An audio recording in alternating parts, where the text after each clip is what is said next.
Well, the last 5 years I've been spending a lot of time working in values-based leadership, which is the tension that sometimes we feel between what we inherently know is the right thing to do and potentially what the environment may need us to do. So working with leaders to help them really just get in touch with their own personal beliefs, their own personal purpose, their inherent values, and just be able to surface that and create a culture for the people who work with them, so that they can make it a safe environment, and that our belief is that actually performance is an outcome, which is if people work in a meaningful way, they work true to the values, they will deliver the business results.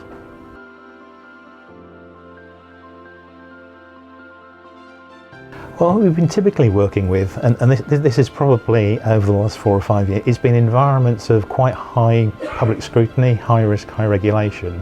where the decisions do matter. And that's been in an environment of probably reducing resource, sometimes up to 40% real-time cuts, but actually increasing demand, societal, economic demands. So really some of the general themes that we touched on, they've been, the fact is that there never will be enough time, there never will be enough resource, there never will be potentially enough money to actually do what you really want to do.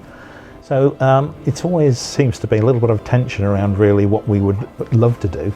what we feel we need to do, and practically what we can do. But part of that is there are always creative ways, there's always innovation. So a lot of the themes we've been working with is how can we, in quite difficult operating environments, release that inherent creativity, reduce the tension to allow people to perhaps come up with novel and creative ways of actually being able to deliver with less.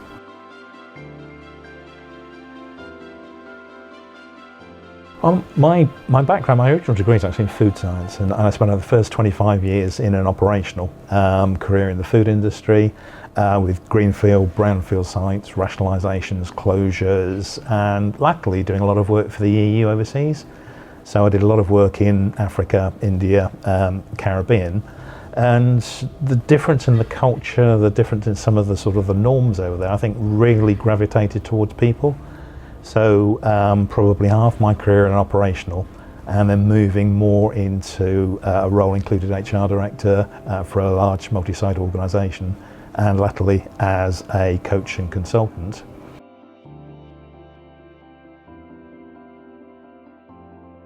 Well, the way that I would approach, as with any coach, is it needs to be within the context of the client and the organisational context. I'm known for being quite direct and in terms of asking some of the questions that perhaps other people wouldn't answer. But in some ways that's why people choose to work with a coach who will really stretch them. And that's balance between the level of support to make a safe environment for people to take some of the risks.